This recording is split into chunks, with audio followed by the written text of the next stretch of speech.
लेकिन मेरी बीवी के ऊपर हमले होते हैं और उनको घसीटा जाता है। शराब पिला के एक आदमी को, बीजेपी का जहाँ वहाँ का जो एमएलए है, उसने शराब पिलाई एक आदमी को और उसने रास्ता इनका रोका और गाड़ी से उनको घसीटा कि बीजेपी में प्रमोशन हासिल करने के लिए बीजेपी की महिलाओं को क्या क्या करना पड़ता है। उन्होंने ये कहा था कि होटलों में बुलाते हैं बीजेपी के लीडर, बीजेपी की महिलाओं को, अगर उनको कोई भी चीज़ हासिल करनी हो, कोई प्रमोशन लेनी हो। इतनी गंदी पार्टी है बीजेपी। क्या नरेंद्र मोदी जी ने ये नहीं कहा था शशि थरूर की धर्मपत्नी के लिए कि 50 करोड़ रुपए की गर्लफ्रेंड है ये? क्या उन्होंने रेणुका चौधरी के लिए कमेंट पास नहीं किए थे पार्लियामेंट में? शरूप नखा तक उन्होंने जो है वो कह दिया था। क्या उन्होंने जो स्नूपिंग का केस गुजरात में जो है वो चर्चा नहीं हुई? हो सकता है कहें कि ये गर्दन टेढ़ी करके बात कर रहा है, कभी मेरे नाक के ऊपर होगा, कभी मेरी आंख ठीक नहीं है। डीडीसी के चुनाव खत्म हो चुके हैं, नतीजे आने वाले हैं। टेलीविजन स्टूडियो में हुए एग्जिट पोलों पर अगर जाया जाए तो Jammu Kashmir national panthers party जो उधमपुर में हर जगह नज़र आ रही थी, वो एग्जिट पोल कोई और ही तस्वीर बयान कर रहे हैं। मेरे साथ इस वक्त Jammu Kashmir national panthers party के चेयरमैन हर्षदेव सिंह हैं। हर्षदेव जी, सबसे पहले एग्जिट पोल आए हैं, उनमें दिखाया जा रहा है, जो तस्वीर आई है सामने, उस तस्वीर के बारे में आपका क्या कहना है? देखिए, एग्जिट पोल्स तो कुछ पेड एजेंसीज जो हैं वो फॉल्स प्रोपोगेंडा क्रिएट करने के लिए जो है वो दिखाती हैं, और जो अभी ख़ास तौर पर दिखाए गए एग्जिट पोल्स, इनका हकीकत से कोई वास्ता नहीं है। इसमें बीजेपी के लोगों द्वारा जो फीडबैक दी गई है उसी को उन्होंने सामने रखकर और एडमिनिस्ट्रेशन के साथ मिलकर इस किस्म की पिक्चर जो है वो पेश करने की कोशिश की है जो हकीकत से परे है। और 22 तारीख को जब रिज़ल्ट निकलता है तो तस्वीर सामने आ जाएगी और सामने सबके सामने होगा कि भारतीय जनता पार्टी के प्रति कितना रोष लोगों के अंदर है, ये उस वक्त पता चलेगा। लेकिन अभी जो है, अभी 2 दिन के लिए हम कहते हैं कि बीजेपी वालों को खुश होने दीजिए। अच्छा, मुझे ये बताइएगा कि Jammu Kashmir national panthers party की स्थिति उधमपुर में क्या रहेगी? आप क्या एक्सपेक्ट कर रहे हैं? 14 डीडीसी कॉन्स्टिट्यूंसीज़ हैं, उसके अलावा सांबा में भी आपका वोट बैंक रहा है, कठुआ में थोड़ा बहुत आपका वोट बैंक रहा है, तो आप कुल मिलाकर ये जो 4-5 क्षेत्र हैं जहां पर आपका वोट बैंक ट्रेडिशनली रहा है, वहां पर स्थिति को कैसे देखते हैं? देखिए, अगर कोई फोल प्ले नहीं होता है तो उधमपुर ज़िला से 14 की 14 सीटें जो है वो पैंथर्स पार्टी की हैं, और सांबा ज़िले से भी हम 4 से 5 सीटें जो है वो एक्सपेक्ट कर रहे हैं, कठुआ से 2 सीटें हम एक्सपेक्ट कर रहे हैं, और बाकी जगह की अभी तक फीडबैक जो है पूरे तरीके से हमारे पास नहीं पहुंची है। लेकिन ये सूरत हाल इस वक्त तक है, और अगर कोई टैंपरिंग नहीं होती है बैलेट बॉक्सेस के साथ, ऐसा लगता है कि ये एग्ज़िट पोल्स जो है लोगों में भ्रम पैदा करने के लिए दिए गए हैं, और एडमिनिस्ट्रेशन को अपने साथ मिलाकर ऐसा लगता है कि कोई मिसचीफ की भी प्लानिंग की जा रही है कि लोगों को पहले ही ये नतीजे कबूल करने के लिए तैयार कर दिया जाए और ऐसी पिक्चर जो है वो लोगों के सामने रखी जाए ताकि उस वक्त लोग मानने के लिए तैयार हो जाएं, क्योंकि एग्ज़िट पोल ये कहेंगे कि उस वक्त ऐसे ही आए थे इसलिए ये रिज़ल्ट आए हैं। लेकिन जैसे मैंने कहा कि ये सारा एक प्लांटेड जो है रिज़ल्ट्स हैं और जो शो किए जा रहे हैं ये बिल्कुल भी हकीकत के साथ बिल्कुल ये मेल नहीं खाते हैं, और 22 तारीख को पता चल जाएगा अगर कोई गड़बड़ी नहीं होती है। और अब तो गड़बड़ी करने की कोशिश भी ये ना करें, क्योंकि अगर ऐसा करते हैं तो बहुत बड़ा खुमाइजा भयंकर परिणाम जो है इसके इनको भुगतने पड़ सकते हैं।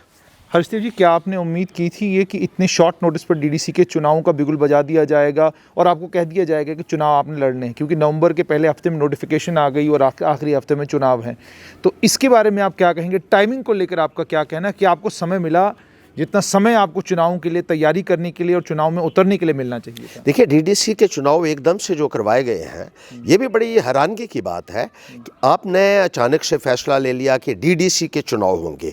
सबसे पहले ये है कि अभी तक एडमिनिस्ट्रेशन को भी ये मालूम नहीं है कि ये डीडीसी है क्या बला है, क्योंकि 3 टियर सिस्टम जो होता है सारे मुल्क के अंदर 73rd अमेंडमेंट के मुताबिक उसमें होता है पहले पंचायत के चुनाव, फिर बीडीसी चेयरमैन बनते हैं, और 3rd फेज़ होता है जो डिस्ट्रिक्ट डेवलपमेंट का चेयरमैन बनता है बोर्ड का, वो थर्ड फेज होता है। लेकिन यहाँ तो चेयरमैन के लिए फोर्थ फेज आपको करना पड़ेगा। इन्होंने 3 फेज ये कर लिए और फोर्थ फेज में जो है वो चेयरमैन डिफरेंट डिस्ट्रिक्ट्स के और वाइस चेयरमैन जो है वो बनेंगे।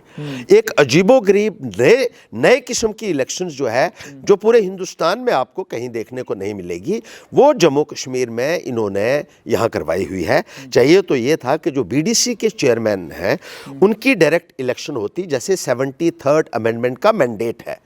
लेकिन ये कानून जो है वो हिंदुस्तान क्या कहीं भी आपको देखने को नहीं मिलेगा कि पहले पंचायत की इलेक्शन हो, फिर बीडीसी के चेयरमैन जो है वो इनडायरेक्ट प्रोसेस से आप इलेक्ट करवाएं, और तीसरा फेज़ जो है वो आप डीडीसी के डायरेक्ट इलेक्शंस करवाएं, और चौथे फेज़ में जाकर आप चेयरमैन और वाइस चेयरमैन डिस्ट्रिक्ट्स के बनाएंगे। बहुत अजीबोगरीब लगता है। और जैसे आपने एक सवाल किया है कि ये एक अचानक से भी किया गया है, बहुत हैरानगी की बात है कि एक दिन रात को इनको ख्वाब आता है और सुबह ये ऐलान कर देते हैं। किसी ने कल्पना तक नहीं की थी कि इस किस्म का फैसला लिया जाएगा, क्योंकि कहा तो ये जाता था कि जो बीडीसी के चेयरमैन हैं वो वोट डालेंगे और डिस्ट्रिक्ट बोर्ड का चेयरमैन वो चुनेंगे।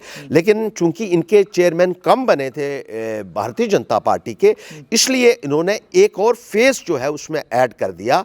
जिस तरीके से एक मोनोपोली बनाकर रखी है भारतीय जनता पार्टी ने, कायदा और कानून की धज्जियां उड़ाई जा रही हैं, नए नए कानून बनाए जा रहे हैं, रातों रात बनाए जाते हैं, और कोई उसके लिए बिल पास नहीं होता है, पार्लियामेंट सेशन में नहीं है, असेंबली सेशन में नहीं है, और बाबू लोगों से कानून बनाए जाते हैं। बाबू लोग जो हैं वो पार्लियामेंट या असेंबली द्वारा बनाए हुए कानूनों में तरमीम करते हैं, जो कि उनके दायरे अख्तियारात में नहीं आता है, और उन कानूनों को लोगों के ऊपर थोप दिया जाता है और लोग कोई बोल नहीं सकता है। जो बोलेगा उसको राष्ट्र विरोधी डिक्लेयर कर दिया जाता है। और ये बड़ी अजीबोगरीब बात है। और ये जैसे आपने कहा कि किसी ने नहीं सोचा था कि इस किस्म का फैसला भी हो सकता है और इस किस्म का कानून लाया जा सकता है। मुझे बताएं कि डीडीसी के चुनाव अचानक अनाउंस किए गए, आप बहिष्कार भी कर सकते थे, लेकिन People's Alliance for Gupkar Declaration ने भी तय किया कि हम लड़ेंगे, आपने भी तय किया हम लड़ेंगे। उसके पीछे सबसे बेसिक वजह क्या थी? क्यों आपने ये फैसला किया कि चलो जल्दी ही हो गए लेकिन हम लड़ेंगे? देखिए, इलेक्शंस तो पैंथर्स पार्टी कभी पीछे नहीं है रही, और इलेक्शन ना लड़ने का मतलब ये था कि बीजेपी को एक खुली ग्राउंड हम दे दें। उस बीजेपी को जो एक निराशा का वॉइस बनी हुई है पूरे जम्मू प्रांत में, उन्होंने लोगों के साथ अनगिनत धोखे किए, उन्होंने विश्वासघात किया, यहाँ के लोगों के जज्बात को ठेस पहुँचाई, बहुत बड़े बड़े वादे किए, वादा खिलाफी की। और आज अगर हम लोग भी इलेक्शन से पीछे हट जाते तो ये लगता कि हम जो है बीजेपी को एक खुली छूट जो है वो दे रहे एक बार फिर से, और फिर जो है शिकायत करने का अधिकार किसी पॉलिटिकल पार्टी को नहीं रहना था।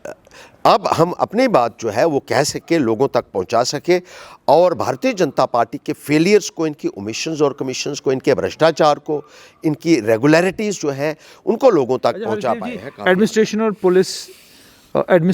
पुलिस जिनका न्यूट्रल रोल होना चाहिए किसी भी एक चुनाव अभियान में, या चुनाव के बाद मत जिस वक्त मतगणना होने वाली है या जिस वक्त वोट पड़ रहे हैं, जिनका बिल्कुल एक न्यूट्रल रोल होना चाहिए, आपने पूरे इस डीडीसी के चुनाव में एडमिनिस्ट्रेशन, पुलिस, बाकी तमाम लोगों को कितना न्यूट्रल देखा? देखिए, बहुत ही बायस्ड एडमिनिस्ट्रेशन रही, ख़ासतौर पर ज़िला उधमपुर में हम बात करें तो पूरा तरीके से वो ऐसा लगता था कि प्रशासन बी टीम बना हुआ है भारतीय जनता पार्टी की, और उनकी पूरे तरीके से मदद कर रहा है। और हमारे लोगों को हैरास किया जा रहा था। पैंथर्स वर्कर के ऊपर जो है वो FIRs लगाई जा रही थी फ्रिवलस ग्राउंड्स के ऊपर, जिसकी कोई जो है कोई जस्टिफिकेशन ही नहीं बनती है, और इनके लोग हमले भी कर रहे थे, खुलेआम में धमका भी रहे थे हमारे लोगों को, वोटर्स को धमका रहे थे। यहाँ तक कहा जा रहा था कि उनको सेंट्रल स्पॉन्सर्ड स्कीम्स से डिप्राइव कर दिया जाएगा, और इस किस्म की जो थ्रेटनिंग कर रहे थे। हमले भी हुए हमारे लोगों के ऊपर, हमारी फीमेल कैंडिडेट्स के ऊपर हमले किए गए, और उनकी जो है वो जो है बहुत ही, मैं कहूँगा कि ऐसे ऐसे अल्फाज उनके लिए इस्तेमाल कर लगे जो बहुत ही आउटरेजियस थे, और इसके बावजूद भी कोई संज्ञान किसी ने नहीं लिया। कोई भी FIR नहीं लगी है बीजेपी वर्करों के खिलाफ जिन्होंने जिन्होंने हमले भी किए, जिन्होंने गाली गलौच भी किया, जिन्होंने जान से मारने की धमकियां भी दी, जिन्होंने हमारी फीमेल्स के ऊपर जो है वो भद्दे भद्दे कमेंट्स भी किए और विमेन डिग्निटी को जो है वो आउटरीच करने की जो है वो कोशिश की है। तो ये एक पूरे तरीके से लगता था कि पूरा प्रशासन जो है उनके साथ मिला हुआ है। हर्षदेव जी, बलवंत सिंह मनकोटिया भी एक अपनी चुनावी जनसभा में उन्होंने भी स्मृति ईरानी को लेकर कुछ कटाक्ष किया। उसके बाद आपने भी अपनी धर्मपत्नी को लेकर ये कहा कि भारतीय जनता पार्टी के लोगों ने अलग अलग प्लेटफॉर्मों से अभद्र शब्दों का प्रयोग किया। मैं आपसे ये जानना चाहूँगा, आपकी धर्मपत्नी को लेकर जो कहा गया वो भी गलत है, लेकिन क्या आपको नहीं लगता कि चेयरमैन JK-NPP के नाते क्या आपने बलवंत सिंह मनकोटिया को रेप्रिमांड किया, उन्हें ये समझाया कि हमें, अगर बलवंत सिंह मनकोटिया ने अगर कोई बयान दिया था तो ये भी कोई जुठला नहीं सकता है कि नाचती तो वो है, उन्होंने कहा नाचती हैं ये, नाचने तो टीवी पे तो वो करती थी, आर्टिस्ट हैं वो, कलाकार हैं, उनको ये बात बुरी नहीं लगनी चाहिए क्योंकि वो जब काम करती थी तो यकीनन ही पैसे के लिए करती थी वो टीवी में काम। लेकिन इसके बावजूद भी हम कहेंगे कि उनके ऊपर एक पर्चा लगा हुआ है, FIR बलवंत सिंह मनकोटिया जी के ऊपर लगी हुई है, इन प्रशासन ने उसी वक्त लगा दी। लेकिन मेरी बीवी के ऊपर हमले होते हैं और उनको घसीटा जाता है। शराब पिला के एक आदमी को, बीजेपी का जहाँ वहाँ का जो MLA है, उसने शराब पिलाई एक आदमी को और उसने रास्ता इनका रोका और गाड़ी से उनको घसीटा और फिर जब लोगों ने उसको पकड़ा तो उसने कहा मुझे बीजेपी के एक्स MLA ने भेजा हुआ था, मुझे माफ़ कर दीजिए। लेकिन लोग उसको पकड़ के पुलिस स्टेशन ले गए जहाँ उसका मेडिकल हुआ और मेडिकल में पाया गया कि वो बहुत बुरे तरीके से उसने ड्रिंक की हुई थी, शराब पी हुई थी। तो लोगों को शराब पिलाकर हमले भी करवाए। उसके बाद लगातार उन्होंने ऐसे रिमार्क्स जो है पास किए हैं। इनको उस वक्त बीजेपी वालों को नहीं लगा कि ये वुमेन की डिग्निटी के ख़िलाफ़ है और बार बार सोशल मीडिया के ऊपर उन कमेंट्स को चलाया गया और वो स्पीचेस जो है वो की गई और मेरे सामने भी मेरी जो धर्मपत्नी है उनको गंदी गाली दी गई मुझे प्रोवोक करने के लिए। हमने इसकी कंप्लेंट्स भी की पुलिस में, लेकिन पुलिस में सुनने के लिए कोई तैयार नहीं है। वहाँ पुलिस प्रबंधन जो है वो बीजेपी की चाकरी कर रहा है। वो जैसे मैंने कहा, ख़ास तौर पर पुलिस प्रबंधन उधमपुर का जो है उसको तब्दील करने की ज़रूरत है। और जितनी कंप्लेंट्स हमारी गई हैं, मैं स्टेट इलेक्शन कमीशन से भी गुजारिश करूँगा कि उसका रिकॉर्ड पूरा मंगवाया जाए और जिस तरीके से उन्होंने रद्दी की टोकरी में वो सारी की सारी कंप्लेंट्स डाल दी हैं, ये अपने आप में एक बहुत बड़ा सबूत है कि किस तरीके से इस प्रशासन ने बीजेपी की चाकरी की है और जिस तरीके से बीजेपी ने महिलाओं के साथ हमारी के साथ किया है, उसके लिए बीजेपी को तो जवाब देना पड़ेगा।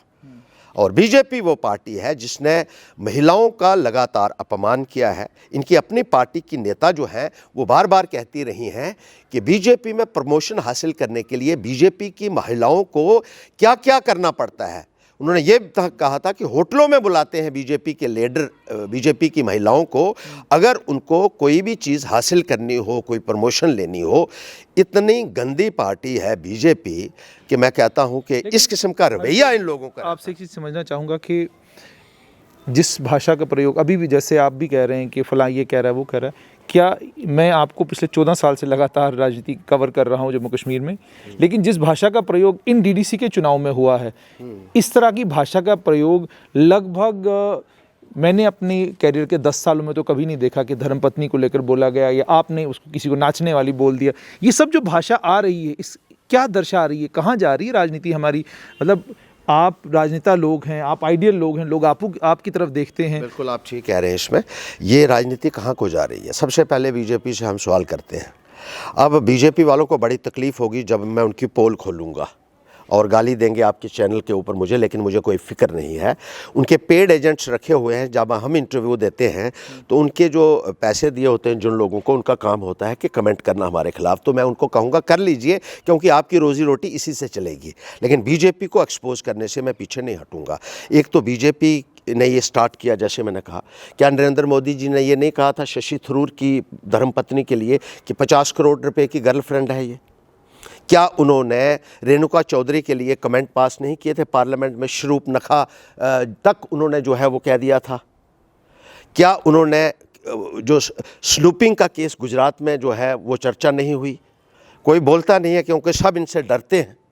ये जेल में डाल देंगे, ये मार देंगे, ये काट देंगे।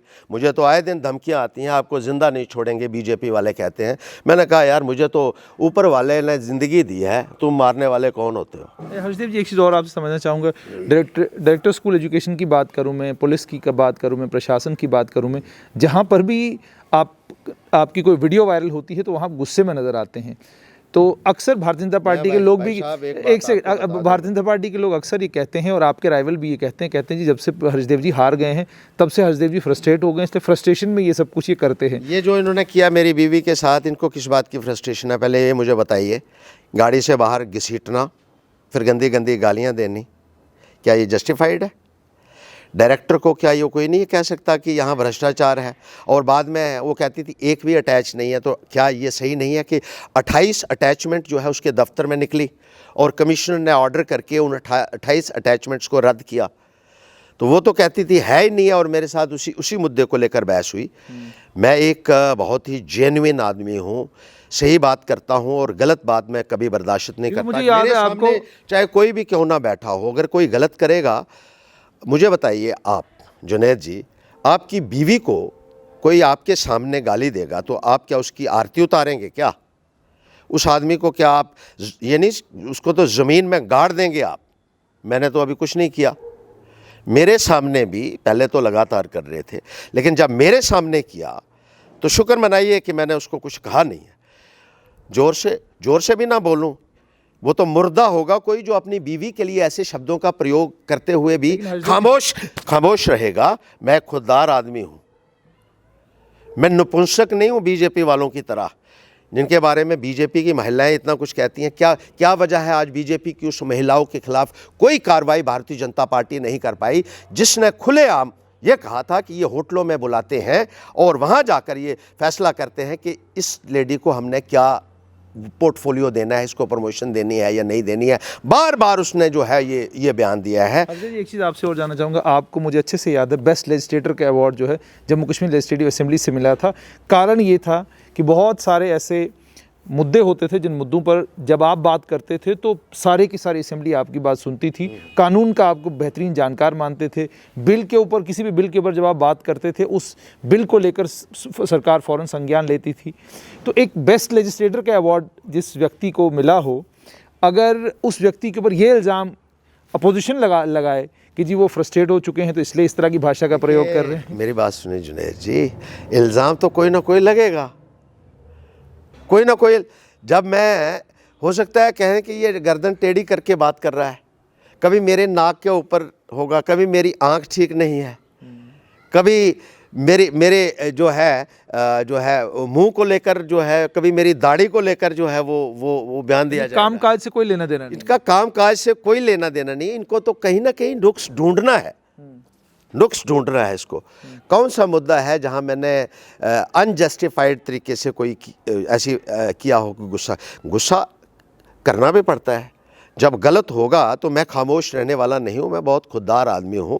मेरे बुज़ुर्गों को रामनगर के किले में ज़िंदा जो है वो दफन किया गया है, वहाँ जिसे कहते हैं चिनाई की गई है उन दीवारों में, इसलिए कि उस वक़्त के महाराजा के ख़िलाफ़ वो टक्कर लेते थे, कभी कंप्रोमाइज़ नहीं करते थे। गरीब के हक़ के लिए, मज़दूर के हक़ के लिए, किसान के हक़ के लिए जब भी ज़्यादती होती थी तो वो राजा के साथ टक्कर लेते। वो कहता था काट दूंगा, वो कहते थे काट दे।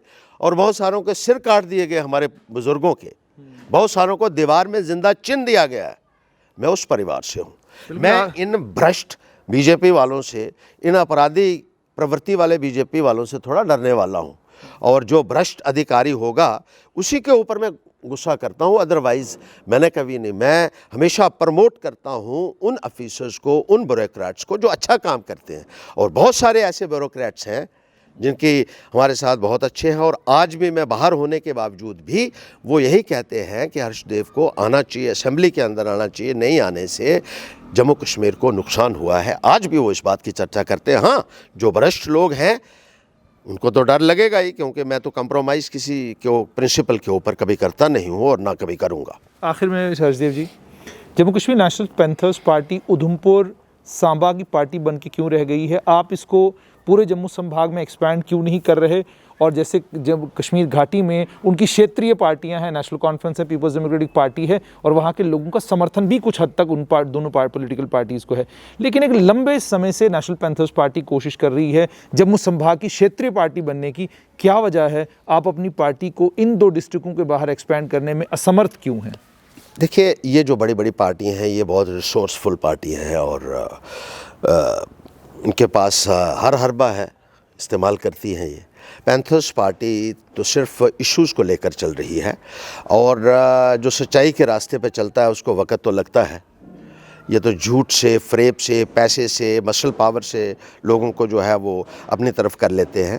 लेकिन अब लोगों को आस्ता आस्ता जो है, मुझे यकीन है कि ये विश्वास हो रहा है, लोगों की आस्था पैंथर्स पार्टी में हो रही है, बढ़ रही है और आने वाले वक्त में मुझे लगता है कि पैंथर्स पार्टी एक बड़ी पार्टी के तौर पर, एक बड़ी शक्ति के तौर पर जम्मू प्रांत में उभरेगी और अगली असेंबली इलेक्शन में पूरी हम उम्मीद करते हैं कि एक अच्छा रिजल्ट जो है वो देखने को मिलेगा हमें। बहुत बहुत शुक्रिया।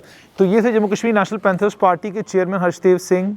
एक बात साफ तौर पर ये कही कि जब भी आप मेरे मान सम्मान को क्षति पहुंचाने की कोशिश करेंगे तो मैं लड़ूंगा और मैं खामोश नहीं बैठूंगा और मैं अपने मान सम्मान की क्षति बर्दाश्त नहीं कर सकता। वहीं पर दूसरी बात ये भी कही कि अभी Jammu Kashmir national panthers party छोटा क्षेत्रीय दल है, लेकिन बड़ा क्षेत्रीय दल बनने में भी पैंथर्स पार्टी को ज़्यादा समय नहीं लगेगा।